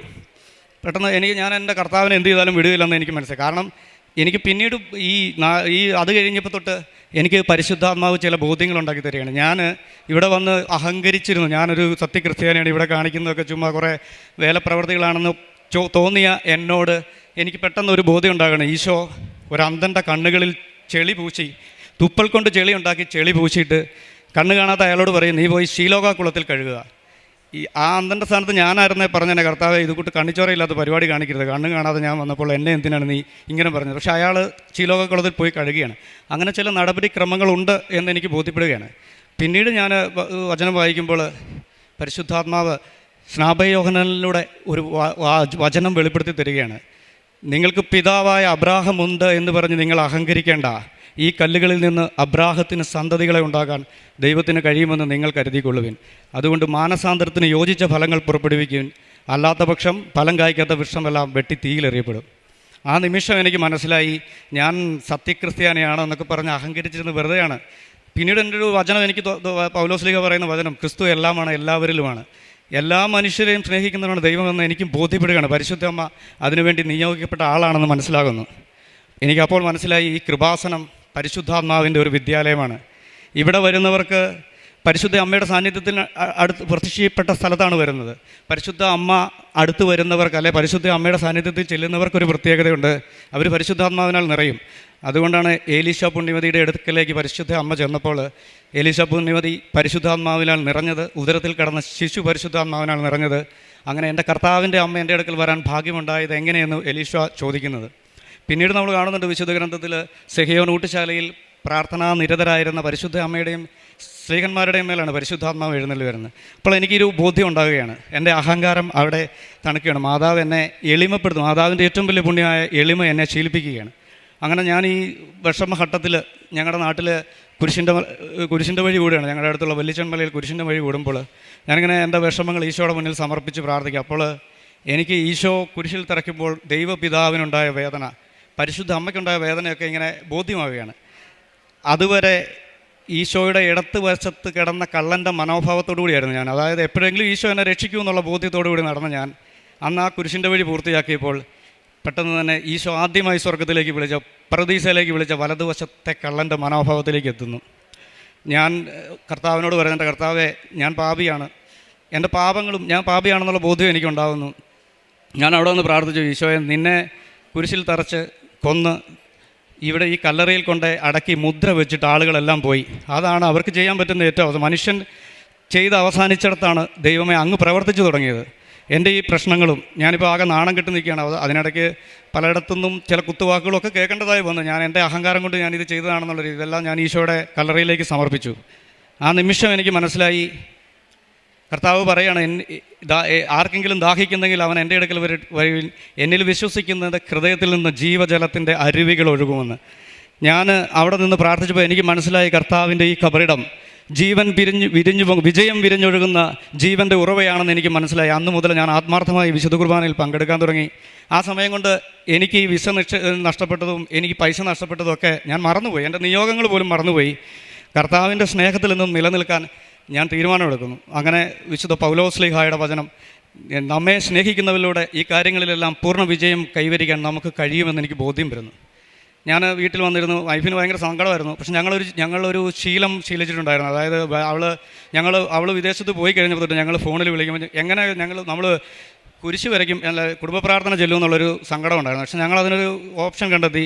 ഫോണിൽ വിളിക്കുമ്പോൾ ഞങ്ങൾ വാട്സപ്പിലൂടെ ഒരു മണിക്കൂറോളം കൊന്ത ചെല്ലുകയും പ്രാർത്ഥിക്കുകയും ചെയ്യും രാത്രിയിലിരുന്ന്. അങ്ങനെ അന്ന് പ്രാർത്ഥിച്ചുകൊണ്ടിരുന്നപ്പോൾ ഞാൻ പെട്ടെന്ന് ദാനിയേലിൻ്റെ പുസ്തകം എടുക്കുന്നു. അതിൽ തീച്ചുളയിൽ അകപ്പെട്ട 3 യുവാക്കൾ ദൈവത്തെ സ്തുതിക്കുന്ന ആ പ്രാർത്ഥന ഞങ്ങൾ ഭയങ്കര അഭിഷേകത്തോടുകൂടി പ്രാർത്ഥിക്കുകയാണ്. അത് പ്രാർത്ഥിച്ച് കഴിഞ്ഞപ്പോൾ എനിക്ക് വല്ലാത്തൊരു ആത്മവിശ്വാസം ഉണ്ടാകുന്നു. പിറ്റേ ദിവസം രാത്രിയിൽ കൊന്ത ചൊല്ലിയൊക്കെ കഴിഞ്ഞ് ഞാൻ രാത്രി 1 മണി ഇരുന്ന് പ്രാർത്ഥിക്കുമ്പോൾ എന്നോട് പറയുകയാണ്, നീ ഇതിന് അപ്പീൽ കൊടുക്ക്. അപ്പോൾ ഞാൻ ഇങ്ങനെ ഇരുന്ന് എങ്ങനെ കൊടുക്കണമെന്നൊന്നും എനിക്കറിയത്തില്ല. കാരണം എനിക്ക് എൻ്റെ നാട്ടിൽ ഒരു മുനിസിപ്പൽ കോർട്ടിൽ കൊണ്ട് ഒരു ഹർജി കൊടുക്കാൻ അറിയത്തില്ലാത്ത ആൾ, എനിക്കറിയത്തില്ലാത്തൊരു രാജ്യം, അറിയത്തില്ലാത്തൊരു സംസ്കാരം, അറിയാൻ മേലാത്ത ഒരു സിവിൽ കോഡ്, ഇതെല്ലാം ഉള്ളിടത്ത് ഞാൻ എങ്ങനെ അപ്ലൈ ചെയ്യാനാണ്, അപ്പീൽ കൊടുക്കാനാണ്. പക്ഷേ ഞാൻ അവിടെ ഇരുന്നിട്ട് പെട്ടെന്ന് ഞാനൊരു മെയിൽ, എൻ്റെ വൈഫിൻ്റെ മെയിലിലേക്ക് ഞാനൊരു മെയിൽ അയക്കുകയാണ്. വൈഫ് എഴുതുന്നതായിട്ട്, എൻ്റെ കുട്ടി 7 വയസ്സുള്ള കുട്ടിക്ക് അമ്മയെ പിരിഞ്ഞിരിക്കുന്നൊരു വിഷമമുണ്ട്. മാത്രമല്ല എൻ്റെ ഭർത്താവ് എന്നെ ബസ് ചെയ്തുകൊണ്ട്, ആൾ നേഴ്സായിരുന്നു. അത് ഞങ്ങൾ ഓസ്ട്രിയൻ എംബസിയിൽ നേരത്തെ അറിയിച്ചിട്ടുണ്ടായിരുന്നു. അതുകൊണ്ട് ഭാവി വരുമാനം കിട്ടാൻ സാധ്യതയുണ്ട്. ദയവായി ഭർത്താവിനെയും കുട്ടീനെയെങ്കിലും ഇങ്ങോട്ട് കൊണ്ടുവരാൻ കനിയണം എന്നും പറഞ്ഞ് ഈ പറഞ്ഞ തോമസ് വിൻഡർ എന്ന് പറഞ്ഞ ആൾക്കൊരു അപ്ലൈ ചെയ്യുകയാണ്, അപേക്ഷിക്കുകയാണ്. ഞാൻ മെയിൽ അയച്ച് വൈഫ് അത് അവളുടെ ഫോണിൽ നിന്ന് അവളുടെ മെയിലിൽ നിന്ന് ഫോർവേഡ് ചെയ്ത് അങ്ങോട്ട് അയക്കുന്നു. ഒരാഴ്ച കഴിഞ്ഞപ്പോൾ റിപ്ലൈ വരികയാണ്. ഇങ്ങനെയാണ് റിപ്ലൈ വരുന്നത്: ഈ കാര്യത്തിൽ എനിക്കൊരു തീരുമാനമെടുക്കാൻ, അതായത് ബെഹോറുടെക്ക് അവിടുത്തെ അതോറിറ്റിക്ക് ഒരു തീരുമാനമെടുക്കാൻ സാധിക്കുകയില്ല. അതുകൊണ്ട് ഞാൻ എൻ്റെ മോനും എനിക്കും വേണ്ടി മാത്രം അപേക്ഷ ചെയ്തത് അവർ തിരിച്ചയച്ചിരിക്കുകയാണ്. നിൻ്റെയും നിങ്ങളുടെ 3 കുട്ടികളുടെയും കേസ്, അതായത് ഞങ്ങളുടെ 4 പേരുടെയും കൂടി കേസ് അവിടുത്തെ ലാൻഡസ് പെർഫാഗും ഗറിഷ്, അതായത് അവിടുത്തെ അഡ്മിനിസ്ട്രേറ്റീവ് കോടതിയിലേക്ക്, നമ്മുടെ ഇവിടുത്തെ ഹൈക്കോർട്ട് പോലെയുള്ള കോടതിയിലേക്ക് ഈ കേസ് ഞങ്ങൾ ഹാൻഡ് ഓവർ ചെയ്യണം എല്ലാ രേഖകളോടും കൂടി ഇന്ന്. അത് കണ്ടപ്പോൾ ഞാൻ പേടിച്ചു പോയി. കാരണം നമുക്ക് എന്ത് ചെയ്യുമെന്ന് അറിയത്തില്ല, ഒരു ആക്സസ് ഇല്ല അങ്ങോട്ട് പോകാൻ കോടതിയിലേക്ക്. എന്നിട്ട് ഇതിന് അടിയിൽ ഇവർ കോടതിയുടെ അഡ്രസ്സ് മാത്രമേ എഴുതിയിട്ടുള്ളൂ, ഇമെയിൽ അഡ്രസ്സ് ഇല്ല. ഞാനിങ്ങനെ ഇരിക്കുന്നു. ഞാൻ അന്നേരം എനിക്കറിയാവുന്ന 1-2 അച്ഛന്മാരോടും സുഹൃത്തുക്കളോടും ഒക്കെ ഈ കാര്യം ചോദിച്ചപ്പോൾ അവർ പറഞ്ഞു അതൊരു 99.9% കിട്ടാൻ സാധ്യത കുറവാണ്. മാത്രമല്ല അവിടെ ഒരു അഡ്വക്കേറ്റിനെ വെക്കണമെങ്കിൽ പെർ അവർ 300 യൂറോ വെച്ച് കൊടുക്കണം, അതായത് 30,000 യൂറോ. അത് ഇതിൻ്റെ പ്രോസസ്സ് ഒരു 6-7 മാസങ്ങളോളം, ചിലപ്പം വർഷങ്ങളോളം നീണ്ടുപോകാം. അങ്ങനെയൊക്കെ നിങ്ങൾക്ക് വിസ കിട്ടുള്ളൂ. നിങ്ങൾ ഇത് ക്യാൻസൽ ചെയ്തിട്ട് പിന്നീട് അടുത്ത കൊല്ലം എങ്ങാനും നീ B2 ഒക്കെ എഴുതിയിട്ട് അപ്ലൈ ചെയ്താൽ മതി എന്ന് പറയുന്നു. ഞാൻ ഒന്നും പറയുന്നില്ല. പിറ്റേ ദിവസം വീണ്ടും എന്നോട് ആരോ പറയാണ്, ഈ കോടതിയിൽ അഡ്രസ്സ് കിട്ടില്ല, അതിലേക്ക് നീ ഒരു മെയിൽ പോസ്റ്റൽ ലെറ്റർ അയക്കും. ഞാൻ അന്നേരം അവിടെ ഇരുന്നപ്പോൾ എനിക്ക് പറഞ്ഞാൽ വിശ്വസിക്കുമെന്ന് അറിയില്ല, എനിക്കറിയത്തില്ലാത്ത നിയമവശങ്ങൾ എന്നെ പരിശുദ്ധാത്മാവ് എനിക്ക് വെളിപ്പെടുത്തി തരുന്നു. ഞാൻ ChatGPT നോക്കിയാണെങ്കിലും ഇതൊക്കെ കണ്ട് പഠിച്ചിട്ട് ഞാൻ എൻ്റേതായ ന്യായവാദങ്ങളിലൂടെ ആരോ എനിക്ക് പറഞ്ഞു തരുന്ന കാര്യങ്ങൾ ഞാൻ മെയിലിൽ ഡ്രാഫ്റ്റ് ചെയ്ത് വൈഫിന് അയച്ചു കൊടുക്കുന്നു. അവളത് പോസ്റ്റൽ ലെറ്ററായിട്ട് കോടതിക്ക് അയക്കുന്നു. അത് കഴിഞ്ഞ് ഏതാണ്ടൊരു മാർച്ച് 17 കഴിഞ്ഞ് ഏപ്രിൽ 27-ാം തീയതി ആകുമ്പോൾ കോടതിയിൽ നിന്നൊരു ലെറ്റർ വരികയാണ്, നിങ്ങളുടെ 4 പേരുടെയും കൂടെ കേസ് നടത്താനായിട്ട് ഒരു ഫീസ് അടയ്ക്കണം. ഞങ്ങളങ്ങനെ അത് അടയ്ക്കുന്നു. അങ്ങനെ എല്ലാ കാര്യങ്ങളും നമുക്ക് വെളിപ്പെടുത്തി തന്നിട്ട് ആരുടെ സഹായമില്ലാതെ ദൈവത്തിൻ്റെ പരിശുദ്ധ അമ്മയുടെ സഹായത്തോടു കൂടി മാത്രം ഞങ്ങൾ അയക്കുന്നു. അങ്ങനെ ഞങ്ങൾ അപ്പോൾ ഞാൻ പറഞ്ഞ പോലെ ഈ നേർച്ച വസ്തുക്കളിൽ നിന്ന് വിശ്വാസമില്ലെന്ന് പറഞ്ഞില്ലേ, ഈ നേർച്ച വസ്തുക്കൾ ഉപയോഗിച്ചാണ് ഈ അയക്കുന്ന മെയിലിലെല്ലാം വിശുദ്ധ ഉപ്പ് ഇട്ടുകൊണ്ടാണ് വൈഫ് അത് അയച്ചത് കോടതിയിലേക്ക്. എനിവേ അത് കഴിഞ്ഞ് ജൂൺ 11-ാം തീയതി ഞങ്ങൾക്കൊരു ലെറ്റർ വരികയാണ് കോടതിയിൽ നിന്ന്, നിങ്ങളുടെ കേസ് കോടതി പരിഗണിക്കാൻ പോകണം, അതിന് അതായത് ഹിയറിങ്ങിനായി നീ കോടതിയിൽ ഹാജരാകണം. എൻ്റെ വൈഫിനോട്. വൈഫ് പേടിച്ചു പോയി, കാരണം അവൾ ഒറ്റയ്ക്ക് പോയി, അവൾക്ക് കൃത്യമായ ലാംഗ്വേജ് ഒന്നും അറിയത്തില്ല. പക്ഷേ അതിനകത്തൊരു ഓപ്ഷൻ എഴുതിയിരിക്കുകയാണ്, നിങ്ങൾക്കൊരു ഡോൾമെസ്റ്ററെ, അത് ഒരു ഇൻ്റർപ്രറ്ററെ വെക്കാം, അത് വേണമെങ്കിൽ കോടതിയോട് നിങ്ങൾ അപേക്ഷിക്കണം, കോടതി ഒരാളെ കണ്ടെത്തി തരും, കോടതിയാണ് തരുന്നത്, നമുക്ക് ആരെയും കൊണ്ടുപോകത്തില്ല. ഇനി ഞങ്ങളങ്ങനെ ആളെ വേണമെന്ന് പറഞ്ഞ് ഒരു മലയാളം ദ്വിഭാഷിയെ വേണമെന്നും പറഞ്ഞ് മെയിൽ അയക്കുന്നു. പെട്ടെന്ന് വീണ്ടും റിപ്ലൈ വരുന്നു, ഞങ്ങളിവിടെ ഓസ്ട്രേലിയയിൽ അന്വേഷിച്ചിട്ട് അങ്ങനെ ഒരാളെ കിട്ടുന്നില്ല. കോടതിയുടെ ജസ്റ്റിസ് മാഗ് ഹോൾട്ട് എന്ന് പറഞ്ഞൊരു ലേഡിയാണ് ജഡ്ജി, അവരാണ് ലെറ്റർ അയക്കുന്നത്. ഇങ്ങനെ ഒരാളെ കിട്ടിയില്ല, അതുകൊണ്ട് നിങ്ങൾക്ക് വേണമെങ്കിൽ ഒരു ഓപ്ഷൻ ഉണ്ട്, ഇംഗ്ലീഷ് അല്ലെങ്കിൽ തമിഴ് ഇൻ്റർപ്രറ്ററെ തരാം. അപ്പോൾ ഞങ്ങൾ വീണ്ടും അയക്കുകയാണ്, അത് കിട്ടിയിട്ട് ഞങ്ങൾക്ക് കാര്യമില്ല, ഞങ്ങളുടെ മാതൃഭാഷയിൽ തന്നെ ഞങ്ങളുടെ കാര്യങ്ങൾ പറയാൻ ഞങ്ങൾക്ക് സാധിക്കുകയുള്ളൂ, അതുകൊണ്ട് ഒരാളെ വേണം, ഇല്ലെങ്കിൽ ഞങ്ങൾക്ക് AI ആപ്പുകളായ ChatGPTയോ അല്ലെങ്കിൽ മെറ്റയോ ഗൂഗിൾ ട്രാൻസ്ലേഷനോ ഉപയോഗിക്കാൻ അനുവാദം തരണം. വീണ്ടും പിറ്റേ ദിവസം റിപ്ലൈ വരുന്നു, അത് സാധിക്കില്ല എന്ന് പറഞ്ഞ് റിപ്ലൈ വരുന്നു. അപ്പോൾ അതായത് ജൂലൈ 7-ാം തീയതി ഹിയറിങ്ങിന് വിളിച്ചേക്കാം, ജൂലൈ 4-ന് വരും, അങ്ങനെ സാധിക്കില്ല. പക്ഷേ നിങ്ങൾക്കൊരു ഓപ്ഷൻ തരാം, നിങ്ങൾക്ക് ഏറ്റവും വിശ്വസ്തനായ ഒരാളെ നിങ്ങളുടെ ഇൻ്റർപ്രറ്ററായി നിങ്ങൾക്ക് കോടതിയിൽ കൊണ്ടുവരാം. അപ്പോഴാണ് ഞാൻ എൻ്റെ സഹോദരൻ അവിടെ ഉണ്ട്, അവരോടൊക്കെ ഈ കാര്യം പറയുന്നത്. എൻ്റെ അനിയനെ വിളിച്ച് ഞാൻ പറയുകയാണ്, എടാ ഇങ്ങനെ ഒരു കേസുണ്ട്, നിൻ്റെ പേര് ഞാൻ വെക്കുകയാണ്. പെട്ടെന്ന് അവൻ പറഞ്ഞു, വേണ്ട ചേട്ടാ, എനിക്ക് ഇവിടുത്തെ നിയമവശങ്ങളൊന്നും അറിയത്തില്ല. അവൻ അവിടുന്ന് ഒരു 400 കിലോമീറ്റർ അകലെയാണ്, ഫൊറാൾബർഗ് എന്ന് പറയുന്ന സ്ഥലത്താണ്, അവിടുന്ന് വരികയും ചെയ്യണം. എനിക്ക് അവിടെ എൻ്റെ സുഹൃത്തുക്കളുണ്ട്, അവരെ ആരെങ്കിലും പറയാം, അല്ലെ ഏതെങ്കിലും അഡ്വക്കേറ്റിനെ റെഡിയാക്കി തരാമെന്ന് പറയുന്നു. പക്ഷേ ഞാൻ പറഞ്ഞു അത് വേണ്ട എന്ന് പറയുന്നു. ഞാൻ പറഞ്ഞു അത് വേണ്ട, എൻ്റെ സ്ഥാനത്ത് നീയാ, ദൈവം നിന്നെ കൊണ്ട് നിർത്താൻ തീരുമാനിച്ചു, നീ തന്നെ പോയാൽ മതി എന്ന് പറയുന്നു. അങ്ങനെ അവൻ പോവുകയാണ്. നീ ഒന്നും പറയേണ്ടി വരുമല്ലോ, കാര്യങ്ങളെല്ലാം എഴുതി കൊടുത്തിട്ടുണ്ട്, ആ ജഡ്ജിക്ക് അറിയാം എന്ന് പറഞ്ഞ് ആൾ അങ്ങോട്ട് പോവുകയാണ്. അന്ന് ജൂലൈ 7-ാം തീയതി പോകുന്നു. ഞാൻ അന്ന് രാവിലെ ബസ്സിൽ കയറി കൃപാസനത്തിലോട്ട് വരികയാണ്. ഞാൻ തണ്ണീർമുക്കം, ഞാൻ ഇരുന്ന് കൊന്ത ചൊല്ലിക്കൊണ്ടാണ് വരുന്നത്. തണ്ണീർമുക്കം ബണ്ട് എത്തിയപ്പോൾ നിങ്ങൾക്കറിയാം അവിടെയുള്ള സ്മെല്ലുകൾ എങ്ങനെയാണെന്ന്. പക്ഷേ അവിടെ വന്നപ്പോഴത്തേക്ക് എനിക്ക് ഭയങ്കര റോസാപ്പൂവിൻ്റെ ഗന്ധം കിട്ടുകയാണ്. ഞാൻ അവിടുത്തെ ബസ്സിൽ കയറി ആരെങ്കിലും സ്പ്രേ അടിച്ചുകൊണ്ട് വന്നാന്നോടത്ത് ഞാൻ കൊന്ത ചെല്ലുന്നു. അരമണിക്കൂർ കഴിഞ്ഞപ്പോൾ ഈ ഫ്രാഗ്രൻസിൻ്റെ ഇത് പവർ കൂടി വരുന്ന കണ്ടപ്പോൾ എനിക്ക് ബോധ്യം ഇത് അമ്മയുടെ സാന്നിധ്യമാണെന്ന്. ഞാൻ എൻ്റെ വൈഫിന് മെസ്സേജ്, അവർ കോടതി വരാൻ നിൽക്കുകയാണ്, എടീ മാതാവ് കൂടെ ഉണ്ട്, നീ ധൈര്യമായിട്ടിരുന്നു, നീ മാതാവിനെ കോടതിയിലോട്ട് വിളിച്ചാൽ മതി എന്ന് പറയുന്നു. അങ്ങനെ അവൾ മാതാവിനെ വിളിച്ച്, അവളുടെ ജീവിതത്തിൽ അവൾ ഒറ്റയ്ക്ക് പോയടത്തെല്ലാം മാതാവിൻ്റെ സഹായം അവിടെ വന്നത് അവൾ വന്ന് സാക്ഷ്യം പറയും. അതുകൂടി പറയാനുള്ള സമയമില്ലാത്തതുകൊണ്ടാണ്. എനിവേ ഞാൻ അങ്ങനെ പറയുന്നു. എന്നിട്ടും എനിക്കൊരു വിശ്വാസക്കുറവുണ്ട്. ഞാൻ ചേർത്തല വന്ന് ബസ് ഇറങ്ങി ആലപ്പുഴയ്ക്കുള്ള ബസ്സിൽ കയറിയിരുന്നു, വീണ്ടും സുഗന്ധം. ഞാനിവിടെ വന്ന് ഇറങ്ങി ഇവിടെ വന്ന് മുട്ടയെ കുത്തി വന്ന് പ്രാർത്ഥിക്കുകയാണ്. അപ്പോൾ അച്ഛൻ ഇവിടെ ജോസഫ് അച്ഛൻ എല്ലാവർക്കും തല കൈവച്ചൊക്കെ പ്രാർത്ഥിക്കുന്നുണ്ട്. അതിന് ഒരാഴ്ച മുമ്പ് ഞാനിവിടെ വന്നപ്പം അച്ഛനെ കാണാൻ വന്നപ്പോൾ അച്ഛനില്ലായിരുന്നു. പിറ്റത്തെ എൻ്റെ ഈ പേപ്പറുകളെല്ലാം അച്ഛനെ കൊണ്ട് പ്രാർത്ഥിപ്പിക്കാനായിട്ട് വരുമ്പോൾ ഇവിടെ ഇരുന്ന് അച്ഛൻ എന്നോട് പറഞ്ഞു, അച്ഛന് തിരക്കാം, അച്ഛൻ ഇന്ന് വരുമല്ല, മാതാവിനോട് പോയി പറഞ്ഞിട്ട് പോയാൽ മതി എന്ന് പറഞ്ഞു. അങ്ങോട്ട് നടന്നപ്പോൾ എനിക്ക് തോന്നുന്നു ശരിയാണല്ലോ, മാതാവാണല്ലോ എന്നോട് പറഞ്ഞു. അച്ഛനോട് പറയേണ്ട, മാതാവിനോട് പറഞ്ഞാൽ മതി. ഞാനങ്ങനെ മാതാവിനോട് പ്രാർത്ഥിച്ച് പോവുകയാണ്. അന്ന് വന്നപ്പോഴും ഞാനിവിടെ നിന്ന് കൊന്ത ചെല്ലുമ്പോൾ അച്ഛനിവിടെ ഉണ്ട്, ഭയങ്കര തിരക്കാണ്, ഞാൻ വന്നില്ല. ഞാൻ അവിടെ നിന്ന് ഫുൾ ടൈം കൊന്ത ചെല്ലുകയാണ്. അങ്ങനെ 1 മണിക്കൂർ കഴിഞ്ഞപ്പോൾ എൻ്റെ ഫോണിൽ മെസ്സേജ് വന്നു, ചേട്ടായി പെട്ടെന്ന് വിളിക്കണം, പറഞ്ഞാൽ അനിയനാണ് വിളിക്കുന്നത്. അവർ കോടതി കയറി. അപ്പോൾ 1 മണിക്കൂർ ബ്രേക്ക് കൊടുത്തപ്പോൾ ജഡ്ജ് പറഞ്ഞു, എൻ്റെ അക്കൗണ്ടിൽ പൈസ കിടപ്പുണ്ടല്ലോ, അതിൻ്റെ രേഖകൾ അയച്ചു കൊടുക്കണം, ഇല്ലെങ്കിൽ എനിക്ക് അവിടെ നേഴ്സായിട്ട് ജോലി കിട്ടുമെന്നുള്ള എന്തെങ്കിലും ഒരു പേപ്പർ ഉണ്ടെങ്കിൽ ഇപ്പം വിസ തന്നേക്കാന്നാണ് പറയുന്നത്. അപ്പോൾ ഞാൻ ഇറങ്ങി എന്നിട്ട് പറഞ്ഞു, അതൊന്നും ഇനി കൊടുക്കാൻ സമയമില്ലടാ, തമ്പുരാൻ തരുവാണെങ്കിൽ തന്നേച്ചാൽ മതി, ഉള്ളതുപോലെ നിങ്ങൾ കാര്യങ്ങൾ പറഞ്ഞാൽ മതി എന്ന് പറഞ്ഞു. ഞാൻ വീണ്ടും ഇവിടെ ഇരുന്ന് പ്രാർത്ഥിച്ചുകൊണ്ടിരിക്കുന്നു. ഏതാണ്ട് 1 മണിക്കൂർ കഴിഞ്ഞപ്പോൾ ജഡ്ജി ചോദിക്കുന്നു, എനിക്ക് ഈ ജൂലൈയിൽ അവധിയാണ്, ഓഗസ്റ്റിൽ ഞാൻ വരുള്ളൂ, ഓഗസ്റ്റിൽ വന്നിട്ട് ഞാൻ നിങ്ങൾക്ക് വിധി തന്നാൽ മതിയോ എന്ന് ചോദിക്കുകയാണ്. അപ്പോൾ അനിയൻ ചോദിച്ചു, വിധി എങ്ങനെയാണ്? നിങ്ങൾക്ക് അനുകൂലമാണെന്ന് പറയുന്നു, നിങ്ങൾക്ക് വിസ അനുവദിച്ചിരിക്കുന്നു.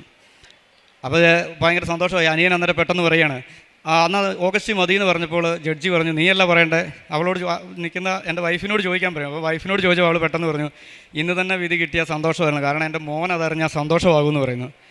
അപ്പോൾ ആ ജഡ്ജി പറയുകയാണ്, സേർ ഗുഡ് എന്ന് പറഞ്ഞിട്ട് അവർ പറഞ്ഞു, 1 മണിക്കൂറിനുള്ളിൽ ഞാൻ വിധി വാചകം എഴുതി തരാമെന്ന് പറഞ്ഞ് അവരത് എഴുതി തരികയാണ്.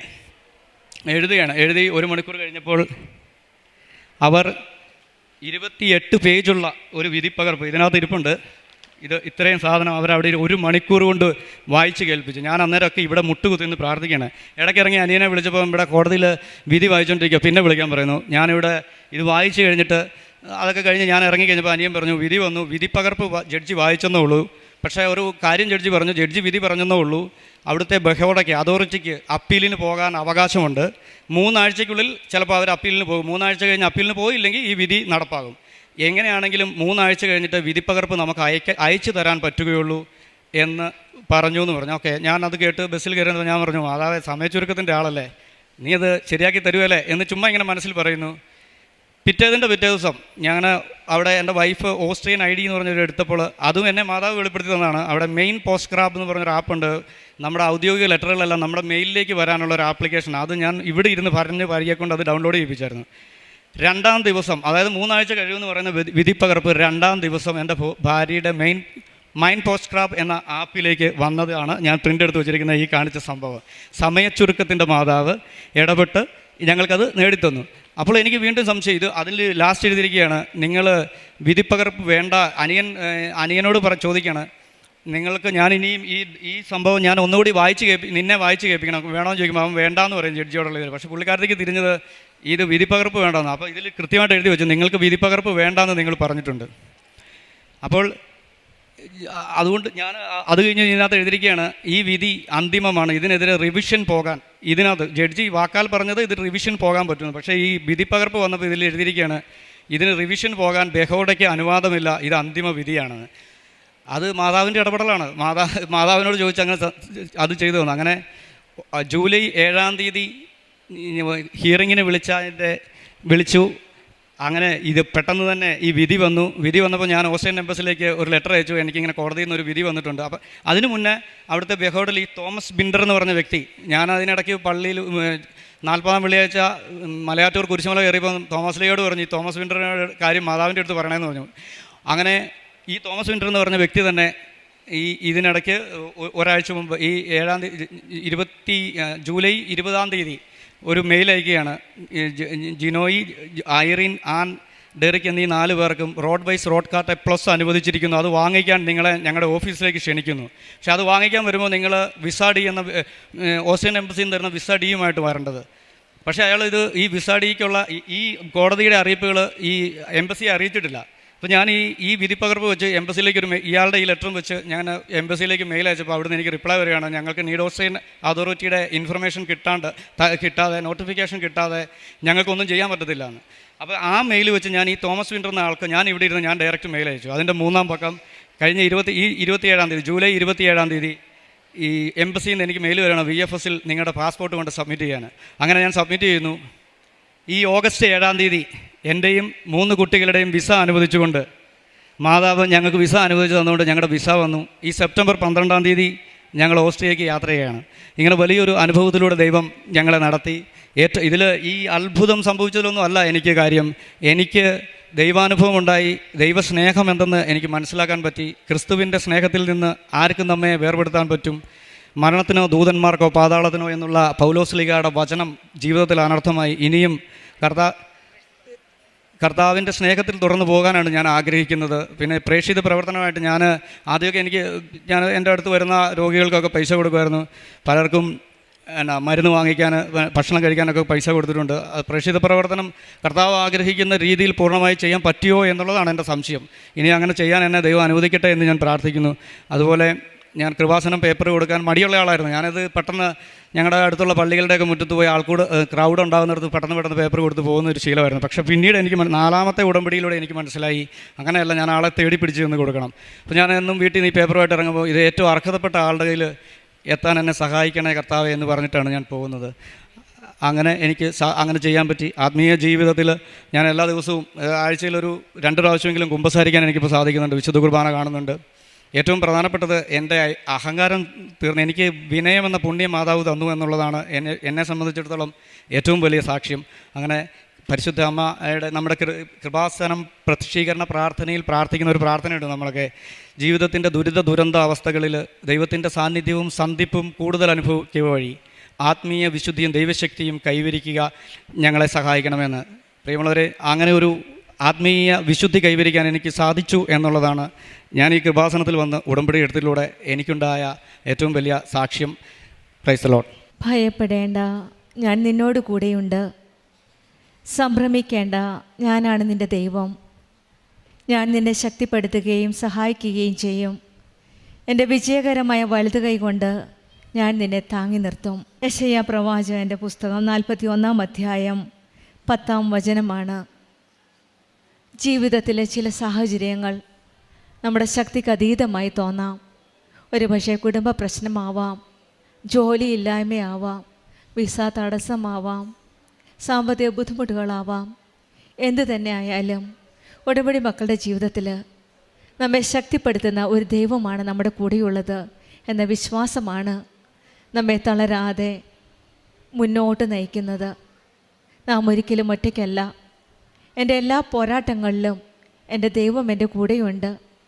എൻ്റെ അമ്മയാണ് എന്നെ കരം പിടിച്ച് ആ ദൈവത്തിൻ്റെ സാന്നിധ്യത്തിലേക്ക് എന്നെ കൊണ്ടുപോകുന്നു എന്നുള്ളൊരു വിശ്വാസം.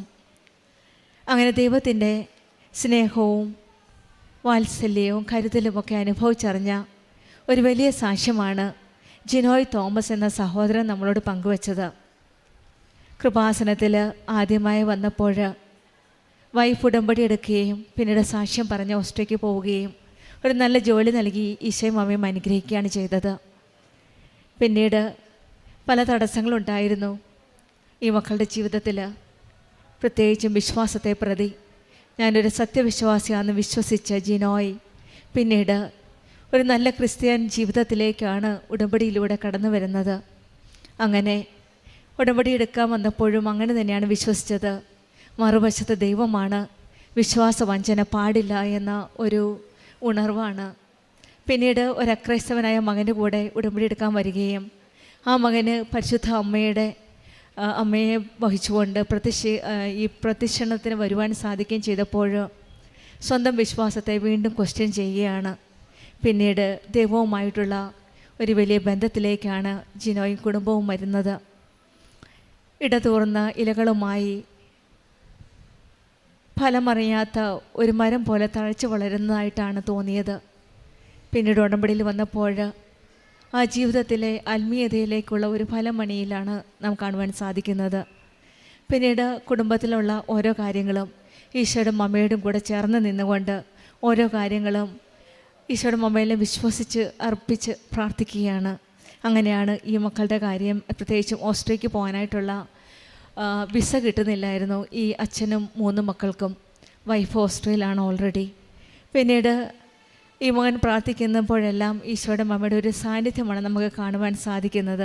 ജിനോയ് തോമസിന് കുടുംബത്തിൽ ലഭിച്ച എല്ലാ അനുഗ്രഹങ്ങൾക്കും നമ്മൾക്ക് കരങ്ങളടിച്ച് ദൈവത്തെ മഹത്വപ്പെടുത്താം. യേശുവേ നന്ദി, യേശുവേ സ്തുതി, ആവേ മരിയ.